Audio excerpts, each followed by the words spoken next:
Hey everyone, in this video I will discuss my thoughts on the combined Kingdom Hearts 3 trailers shown at this year's E3. Needless to say, I was surprised they revealed as much as they did during the course of E3. 3 trailers were shown, one at Microsoft's conference, one at Square's conference, and one at Sony's conference. These trailers basically showed 2 new worlds and a tiny bit of its gameplay, while also throwing out some bombshells on the story. Most importantly about these trailers though is that we finally have an actual release date. It was finally revealed that Kingdom Hearts 3 will be out January 29th of next year. Yes, that means there is a delay, but it's only about 1 month. There have been a lot of assumptions on what caused the delay, but Nomura cleared up the confusion rather fast by explaining the delay was due to the fans wanting a worldwide release. This was great news, since if they did not delay the release, you can be assured that the JP version would have come out well before English, causing anyone who cares about story spoilers to likely have leaks reveal everything. The only downside here is that JP still has the release date slightly earlier than the English version, as JP releases on the 25th. 4 days is not a huge deal normally, but I feel like you will still have to avoid the internet for 4 days if you care about spoilers. Not only that, but streamers like myself are expected to play the game as soon as it comes out, and if someone like me doesn't play JP when it comes out, then my whole stream will be full of spoilers by the time English comes out. My hope is that they decide to sync up the release dates to the 29th, which would be a true worldwide release. If not, it's going to be a bit rough, though still significantly better than over a month of a difference. So thank you to Nomura for a well thought out delay that benefits the fans. Also, this means the development is still going pretty smooth since we haven't heard of any real problems slowing them down as well. Moving on, the first big reveal was a Frozen world in Kingdom Hearts 3. We did predict this coming pretty easily, but to see it finally was a great sight. They showed a bit of the cutscenes here to give you an idea of what's going down, and also showed some gameplay. Let's talk a bit about the gameplay we saw. We got to see Sora briefly in a fight with a giant ice monster where we can see Sora pulling back a tree to hit the monster, which is interesting to me whether it's fight specific or a world mechanic here. We also saw the world's Keyblade transformation, Blizzard Blades. They looked pretty cool, though we didn't see too much of it to see how well it works overall, though its movement was neat on ice. It also looks like it can freeze enemies during a combo as if you use Blizzard magic. Next, we saw an interesting segment where you're sledding on Goofy's shield.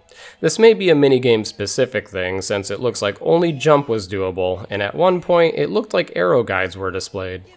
Lastly for gameplay here, we saw a quick glimpse of the returning summon Simba, and the Splash Run attraction flow as well we already saw used in the Toy Story demo, which does make me wonder how situational these are.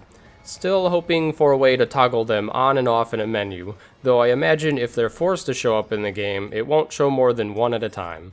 Finally, for Frozen, we saw Larxene appear again, where she now has yellow eyes, which the fandom has dubbed as being Norded. Long story short, it means we believe the character is currently under the control of Xehanort, who has yellow eyes.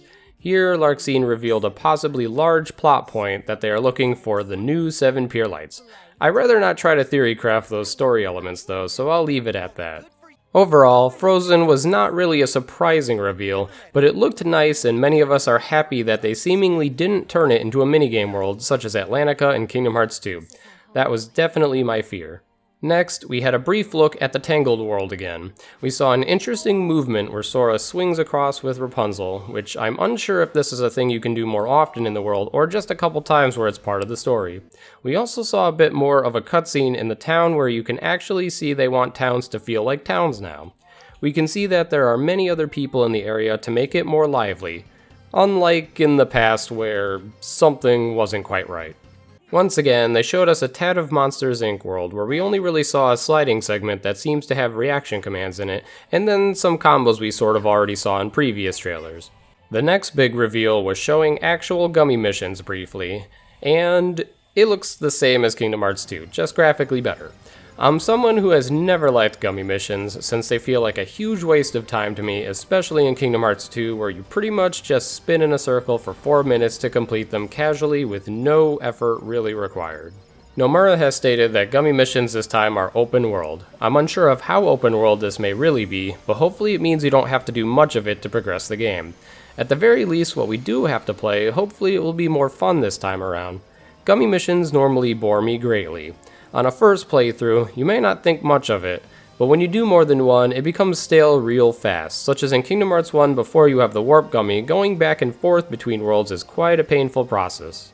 Although in the trailer we can clearly see money seems to be obtainable through gummy missions, so perhaps this will encourage you to actually pay attention this time around. Either way, I could easily do without gummy missions, but if done well, it can be at least acceptable to me, though at the end of the day, they're just filler content that to me isn't really fun. Anyway, I think it's time to talk about the next world reveal they had, which was the most exciting part of the trailers for me. Of course, I'm talking about Pirates of the Caribbean coming back. We were introduced to this world showing Sora wearing a pirate costume, which continues to show that Sora sometimes will have a different look in a world, even more so than in Kingdom Hearts 2. Pirates is a world that in Kingdom Hearts 2 it felt a bit out of place, not to mention many also hated it for the world-exclusive mechanics of needing pirates to be in light. But from the trailer, it looked extremely natural and impressive. It probably also helps that Sora and company are now in pirates' clothes here, so they fit in more naturally. But moving on, we now have a bunch of gameplay to discuss. For starters, it opens with what seems to be a minigame type fight against other ships. I'm not entirely sure how this may play out, but it seems like it's mixed with the ability to board the other ships and fight. The massive amounts of HP the ships have should not matter because it's a minigame, and as you can see, apparently you can one-hit KO it. When Sora boards another ship, we get to see the pirate's Keyblade in action, where the transformation is called Highwind, likely a Final Fantasy reference, which unsurprisingly seems like Lancer-based combat. It also has a move that looks like Ven's Wingblade finisher. Also, this Keyblade appears to have a second transformation called Storm Flag as well, which opens up more options. Next, they show off more vertical running potential with combat mixed in. Vertical wall combat is completely new for this series and will be pretty interesting to explore more of when the game comes out, but they just display a small taste of it here. Fortunately, you can snap back to the wall pretty easily too, so that you shouldn't fall down all the way if you attack enemies. The segment afterwards probably made a ton of gamers cringe on the inside, which is of course the underwater movement and combat segment. Many games botch underwater gameplay to the point where it's sometimes the most hated part of the game. Kingdom Hearts is no stranger to attempting underwater gameplay, and there are quite some strong opinions on it from KH1's Atlantica World. But surprisingly, what I saw was actually pretty impressive. You appear to have the ability to move at least somewhat smoothly in the water, and they even showed what a base combo underwater will look like.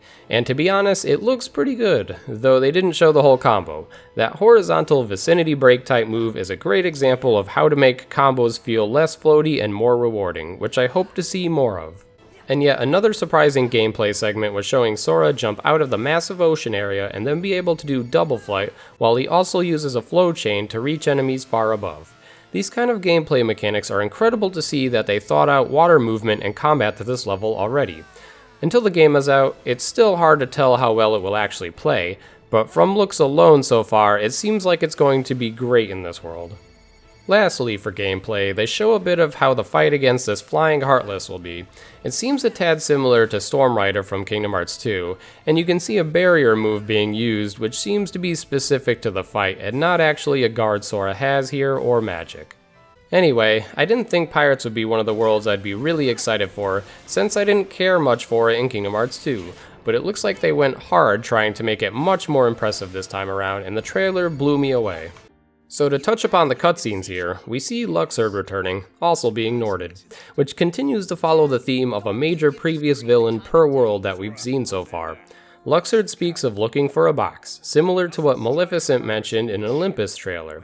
This may or may not be related to Master of Masters' black box from the back cover movie, but I won't bother trying to theorize right now. What was actually really cool to see here is that while Luxord was talking to Jack, you see Jack expressing an interesting facial expression towards Luxord, which caught my eye. Square really seems to be trying to have characters be more facially expressive, which is nice to see. Though this isn't a huge surprise, since graphically and technologically, the games have improved greatly over the years. Next, we get a quick look at what types of enemies we may be facing off against at Olympus, with one of them being a familiar face. Then shortly after this, we finally get a reveal of Kairi's new look, and the outfit looks great on her, much better than I would have thought it would look from the leaks. Her hair is now also cut, which Axel points out, but this isn't really a new thing since Riku did the same thing after Kingdom Hearts 2.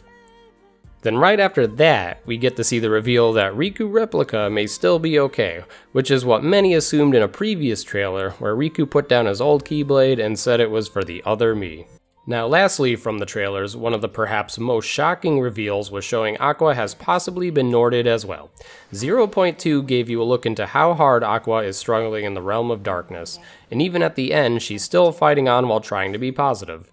In the trailer, it appears as if it's possible she was turned, though it could always just be a trick or something else entirely. But fans were not afraid to express their concern for Aqua's well-being after seeing that. Just to tack on one more tiny thing, in the JP version of the final trailer, you briefly see Marluxia also being Norded, which is weird since in a previous trailer he had his normal blue eyes, so either it was an oversight or perhaps he gets Norded later on during the visit to that world. I'm not sure I'm digging the whole everyone getting Norded now, but until the game comes out, I won't really judge the story since it can work this in a few different ways to make it play out well.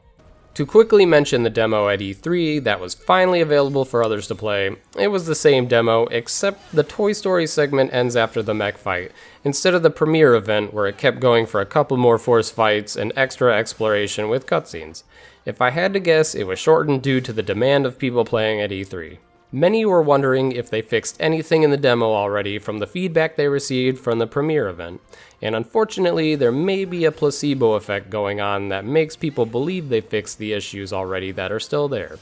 What I did see confirmed was Skyward Wing showing that the input delay appears fixed now, which may or may not have just been simply the TVs or setups fault at the premiere, but on the plus side it confirms the game should not have input delay.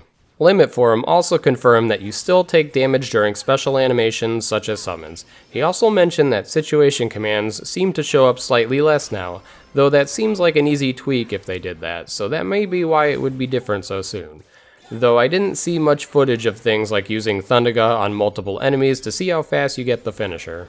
And lastly, there was a ton of confusion over whether or not they fixed floaty combos, and I can say that from side-by-side comparisons, they appear the same unfortunately. However, don't let that discourage you since I doubt they really wanted to implement fixes into a demo that was displayed only just a couple weeks later after feedback. Perhaps Square can confirm if any mechanic changes were done at all to the E3 demo, but I wouldn't expect to hear anything. Anyway, to wrap this up, overall I think Kingdom Hearts 3 did extremely well at E3 this year. We got a ton of new trailer info. It showed a tad more story than gameplay this time around, but still the gameplay we did see looked great. And the story elements will keep fans busy coming up with theories for months. As well as the public getting a chance to play the game finally was nice to see, especially how they reacted to it. Though Square confirmed there were no plans for a real public demo unfortunately, which does make me a bit sad to not get to mess around with it more, but I'd rather it not distract them from finishing the game and polishing it up instead of taking time to make a public demo that isn't easily data mineable to reveal potential spoilers. Also, there's a fair chance the game will be playable at other events throughout the year as well from what I've heard. Well, that's about it, guys. Sorry for the long video. I really didn't want to split up my thoughts on the trailers into many different videos. As always, thanks for watching.